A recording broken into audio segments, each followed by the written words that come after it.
Hello there. Thanks for stopping by for your favorite Friday TV program, Jamaica Magazine. I'm your host, Audrey Williams, and I'll be taking you through the pages today, so stay with us. Jamaica Eye can help you protect our citizens. Jamaica Eye will play a part in increasing your public safety.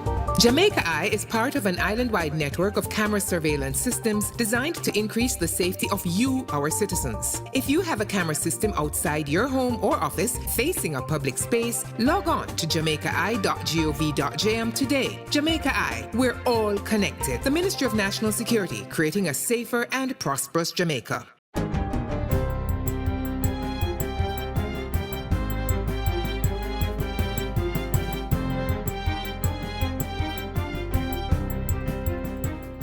Good day, I'm Stephen McHugh, and this is your JIS News for Friday, August 9. Construction has started on 623 housing units at Shooters Hill in St. Catherine. The Housing Agency of Jamaica, HAJ, has signed a joint venture agreement with Right Solutions Development Limited to construct the homes. The signing took place at Jamaica House on Thursday. The development will include 100 one-bedroom starter units selling for $7.6 million each. 200 two-bedroom, one-bathroom units will be built and sold for $11.5 to $12.5 million. Persons can also pay $13.5 to $14.5 million to purchase one of the 220 two-bedroom, two-bathroom homes. And 103 split-level units accommodating 3 bedrooms will go for $17.5 million each. So I think these are very affordable. I can see the young nurse, the young policeman, the young university graduate immediately just waiting to get one of these. The Companies Office of Jamaica, COJ, has launched its newly created Electronic Business Registration Form, EBRF, to allow for business name reservation and registration online. The Electronic Business Registration Form was officially launched by Prime Minister Andrew Holness on Wednesday. The ease with which you can register a company now is mind-blowing. What does this mean? Well, it means, first of all, that Jamaica, as a potential place for international businesses, we have now gone up a step further. We have almost completed legislation to create the International Business Center here. The online platform replaces the COJ's one-stop-shop paper-based Superform that was introduced in 2014. It will facilitate 24-hour business registrations at the agency's website, orcjamaica.com, from any location globally. It was developed through the collaborative effort of the Cabinet Office and Public Sector Transformation Unit with funding support from the Inter-American Development Bank, IDB. 147 men and women have been added to the Jamaica Constabulary Force, JCF, following a graduation ceremony at the Harman Barracks campus on Wednesday. National Security Minister Dr. Horace Chang encouraged the members of graduating Batch 120 to stand firm in defense of what is good and right. Your successful completion of the training at the National Police College is a true reflection of your sense of purpose, strength of character, and unwavering dedication to Jamaica. The Security Minister meanwhile revealed that a new selection process was being looked at to attract officers with specialized skill sets in areas such as cybersecurity and electronics. This is being spearheaded by Police Commissioner Major General Anthony Anderson under a review of the human resource requirements of the force. Dr. Chang says the objective is to identify the quantity and quality of officers needed and to transform the culture and philosophy of the JCF. We will need some 4,000 territorial personnel and additional personnel for the non-geographical formation. The goal is to train very soon approximately at least 1,600 recruits on an annualized basis, that we can attract more young men and young women of their character to ensure Jamaica will have a strong, capable police force. Minister Chang says the recruitment is expected to increase the officer corps from 3 to 7% of the force. The National Works Agency, NWA, is in the process of replacing the Paradise Bridge in Westmoreland through a $48 million contract. The original structure was officially closed in October 2018 as it was deemed unsafe for vehicular access. The existing century-old arch bridge is being demolished to facilitate the new structure, which will be equipped with retaining walls and sidewalks to improve pedestrian safety. The approach roads will also be reinstated with asphaltic concrete overlay. Community Relations Officer for the NWA's Western Region, Janelle Ricketts, says the agency is now in the preliminary stages of work to construct a reinforced single-cell concrete box culvert at the location. As a result, motorists traveling along the Ferris Cross to Dunbar's River roadway in Westmoreland have now been detoured onto a temporary roadway. Ms. Ricketts says the detour was constructed to allow commuters to remain on the existing route for the duration of the 6-month contract. The temporary roadway is, however, restricted to use by only small vehicles, as it is not able to accommodate large units. Operators of trucks, trailers, and other large vehicles should instead use the alternative routes through Petersfield or Sweet River. And finally, the Kingston Public Hospital KPH has benefited from a donation of bed linen from the Chinese Benevolent Association CBA. The association's president Robert Hugh handed over 580 pieces of sheets and pillowcases to Health and Wellness Minister Dr. Christopher Tufton and executive members of the KPH recently. It represents a third of a $1 million donation of sheets and pillowcases the CBA is making to hospitals. KPH's Chief Executive Officer Colleen Wright says the donation means the hospital will be able to manage its budget for purchasing and cleaning bed linen in a better way. And that's it for JIS News Today. I'm Stephen McHugh. Thanks for watching.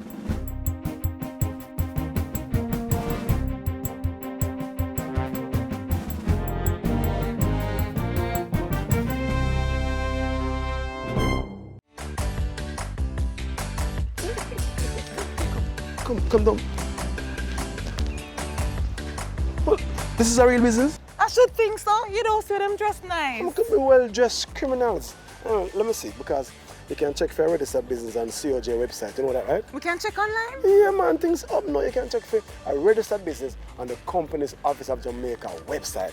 So many know things. Yes. Transformation is happening across the public sector. Many services are now available online. We are building a better public service for all. Brought to you by the Transformation Implementation Unit. So many wish they could visit our shores. We live where they vacation. Brand Jamaica beckons all from the 4 corners of the earth. Well, as a Jamaican, I have great pride in selling it. Your pride that you sell Jamaica with is something that it rolls off. Jamaica has so much to offer, and every time I have the privilege of bringing an executive down to Jamaica, an executive from an airline or a tour operator or a travel agency, and you take them across the country, the pride that they said, wow, I can't imagine, especially when it's their first time. Wow, I love this. Build it. Cherish it. Our wealth is Brand Jamaica.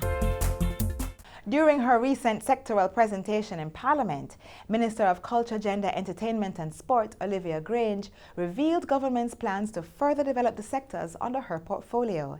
Here's a recap of what's started and still in store for this year.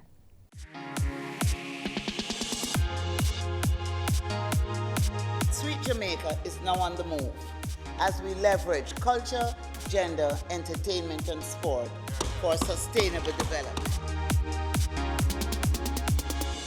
In order to ensure that our local athletes have access to world-class training facilities, 2 of the country's major sporting complexes will be renovated, the Trelawney and National Stadiums. The projects, which are valued at approximately $40 million, should bring both facilities up to international standards. As that is underway, those who do great deeds in those stadiums are being honored. 2 more sports stars will receive statues this year for their outstanding contribution to sports. This year, during Heritage Week, we will salute another of our stars, Veronica Campbell-Brown, another outstanding woman of Jamaican sport. We're finalizing arrangements for the installation of the statue of a Safa Powie later on in the year as well.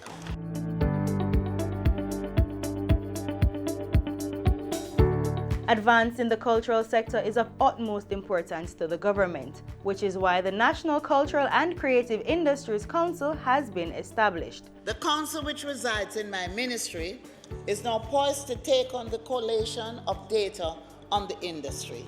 This is essential for decision making. We have been speaking about the paucity and inaccuracy of data for a very long time, and so we are ensuring that this is done. The council will be charged with establishing a digital distribution and promotion platform for Jamaican music, video, and fashion, as well as a Kingston Creative Media Village, Creative Skills Council, a culture and creative industries fund for Jamaica.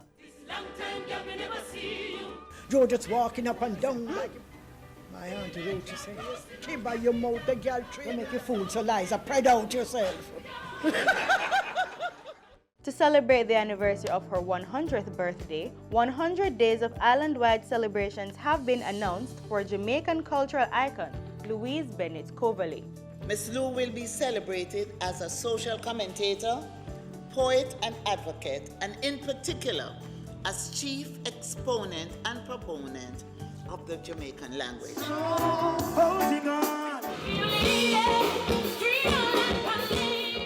Entertainment is a big part of our culture, and this is why government is putting various strategic measures in place to further develop the sector. We have developed a project in the Zozo community of Denham Town titled Social Inclusion Through Entertainment, by which we have trained 45 youths in life skills, including bartending and events planning.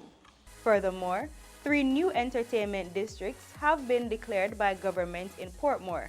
These are Waves Beach, Fort Clarence, and Helshaw. The zones are areas in which any legal entertainment and sports activity can be staged any time of day or night unhindered, as long as the organizers are mindful of the historical value of such sites. The ministry with responsibility for gender affairs is also moving expeditiously to put the sexual harassment legislation in place. The bill outlines the types of conduct that constitute sexual harassment and prohibits certain related conduct. But that's not all. Government has even more plans to end sexual abuse of women and children in Jamaica. You will recall that we purchased a property last year, and we are just about completing the work on that space. At the same time, I want to say thanks to the Minister of Finance, who provided us with funds to purchase 2 other properties. And I am very happy to indicate that we have identified 1 property in St. Thomas, which we are about to sign off on the purchase. And we are looking at another property in Hanover. So we will have a shelter mid-island, a shelter in the west, and a shelter in the east.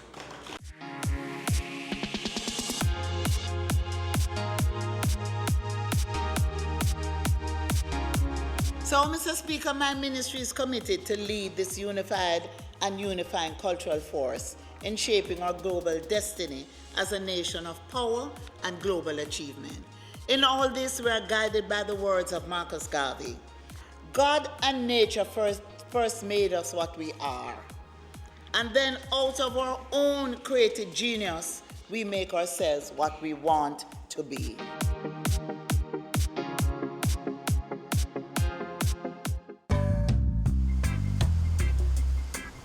Living in Jamaica is an experience that you cannot put in words. There's an energy in the atmosphere that just feels good. There's so many aspects of Jamaica that I think makes it second to none. The best food, the best music, the best people. We can go on and on about the good things about living in Jamaica. There's a parish in Jamaica called Portland. I think that's one of my favorite places to be. It's one of the most nature-oriented parishes, and I love the nightlife in Kingston. Once you come here and you get that connection with the people, that connection with the food and the music and just the lifestyle is something that you'll always remember. People should visit Jamaica because I'm sure 100% that it is the place to be on planet Earth. You need to come here and you will get an experience that you will never forget.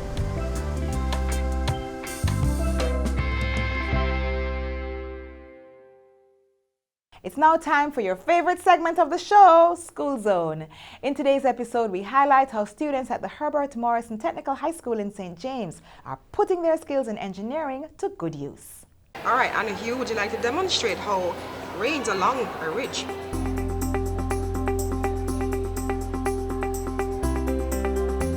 Excellent job, Anna Hugh. This is the augmented reality sandbox created by the engineering club at the Herbert Morrison Technical High School. This is one of the 5 projects that will be shown in today's episode of School Zone. Stay tuned after the break for more. School Zone, School Zone, School Zone, School Zone, School Zone, School Zone.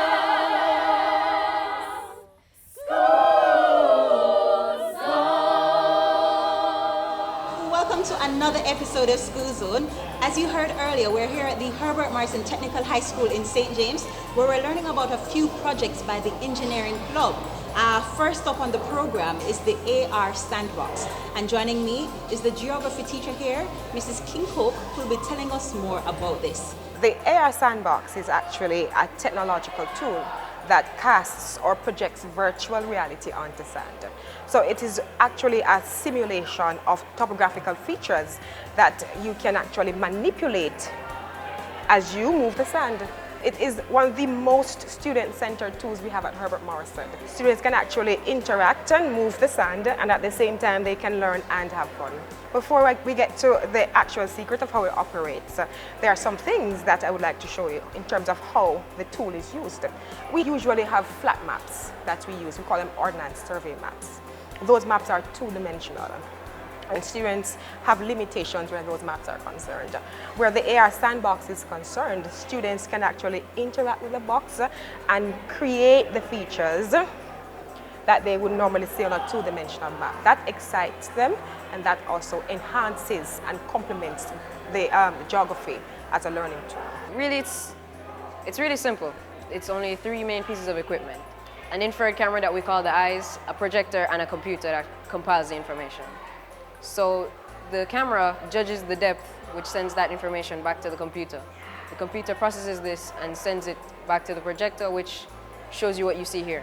And seeing as we use the computer, we can put different functions on. So different keys have different functions. For instance, the 1 key would introduce more liquid to the environment, while the 6th key would change the type of liquid. So we can change it from water to lava to green moss to snow, back to water.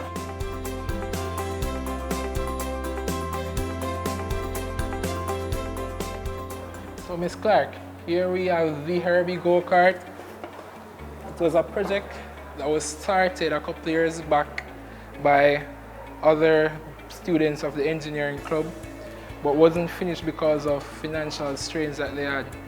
So I and others finished the go-kart as best as possible. As you can see here, we have here the gas pedal, which accelerates the vehicle, the cart, when we apply pressure on the pedal. Then we have the brake pedal, which is used to apply friction to the wheels, which slows down the cart. Then we have the steering, which steers either left or right. Now around here, we have the engine. This is a Honda GX 120 6.5 horsepower engine, and this kart is a dead axle go-kart, which means that it is run by only 1 wheel. Over here we have the remote kill switch, which I programmed myself, which is used to turn off or turn on the kart from a remote distance. The kill switch is more like a safety device. As we're speaking about safety, here you can see we have our helmet, and safety always comes first. And I like to add that the main purpose of this go-kart is to help persons of the Herbert Morrison Technical High School to learn how to drive, so that when they leave high school they can have their driver's license.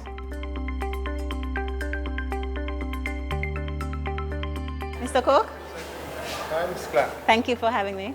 Hi, ma'am. All right, so we're now at the buzzer system.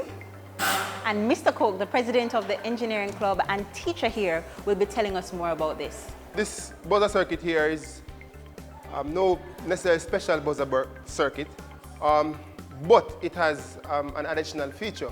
It has a referee here, basically, which basically indicates who buzzed first. So if Team Red buzzed first, that signal is sent to this circuit board, which turns on the red light. When the red light is turned on, it prevents the blue light to turn on, whether or not the blue team is pressing. So, Ms. Clark, we're going to give you a practical demonstration of how these circuit boards work. Team Blue, ready? Yes, sir. Team Red, ready? Yes, sir. Listen for me carefully. What is the capital of St. James? Montego Obviously. Bay. Team Blue is up first. Team Blue. Yes, sir. Montego Bay. Montego Bay, York, Montego Bay is correct. So we decided that we wanted to make a board, and make a board that is futuristic, an upgrade from what we had before. We also made it on a next basis. As a teacher, I wanted to have students to do activities, creative activities, because there are times when the activities is boring in their view. So I wanted students to get a feel of what it's like to be on School Challenge Quiz in my class without being on School Challenge Quiz.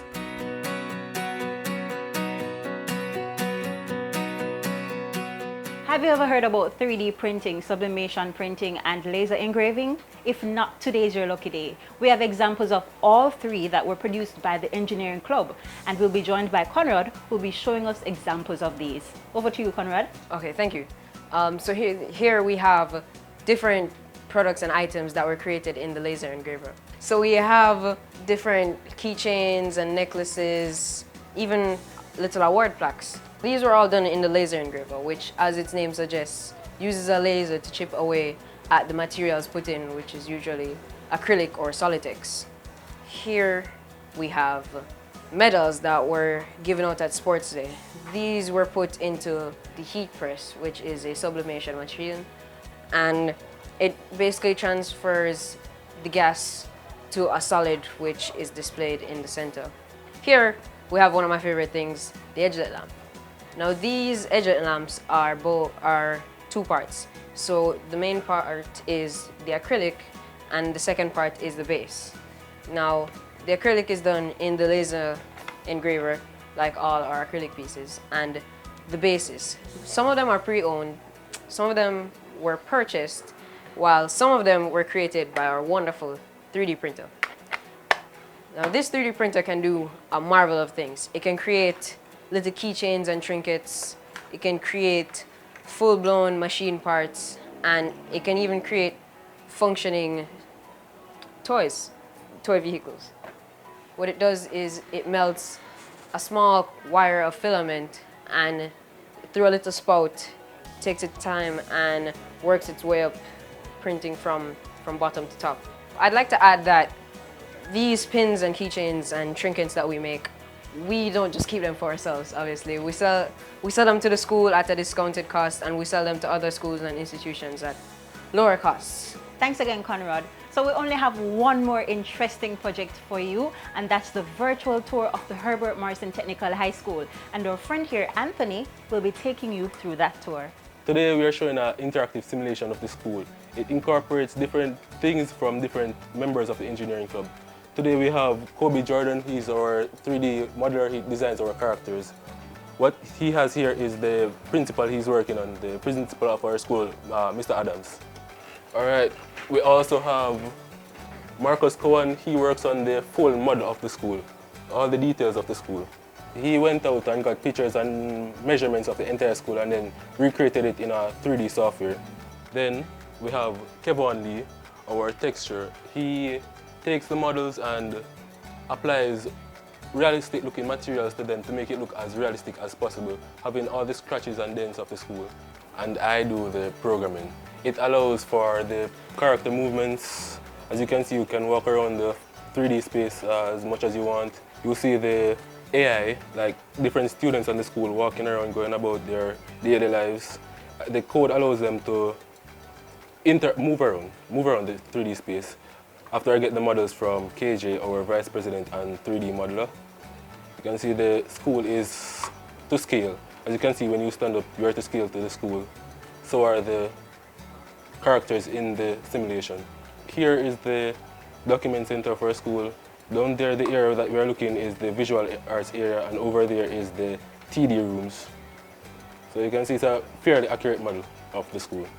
Boy, it's so sad that we have to close the program for today, but I know you will all agree with me that we had a fulsome time here at Herbert Marson Technical High School. But just before we close the program, we have a quick question we want to ask the president and founder of the 3-year engineering club. Why all of this? I've never seen anything like this. They're cut above the rest. Why? As a teacher of electrical technology, I have seen a lot of talent in my years of teaching. I just think that it is my duty to help bring forth that talent. Thank you so much, Mr. Cook, and all the best. I have great expectations for the club. And that's it. To have your school featured in School Zone, simply email me at sclark@gis.gov.jm. I'm looking forward to see your email. Until then, take care. School zone, school zone, school zone, school zone, school zone, school zone.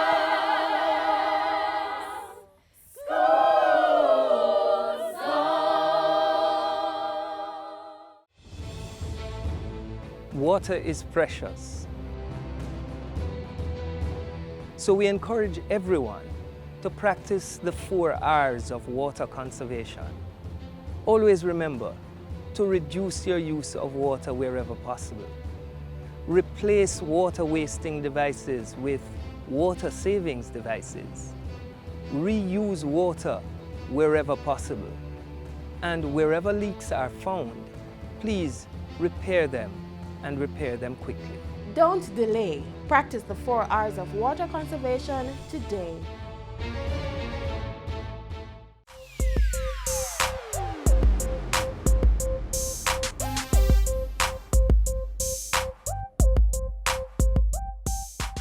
This is a final stop in today's magazine. Thanks for journeying with us.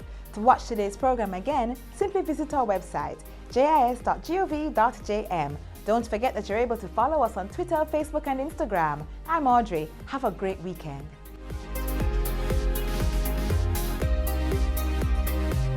This has been a production of the Jamaica Information Service, the voice of Jamaica.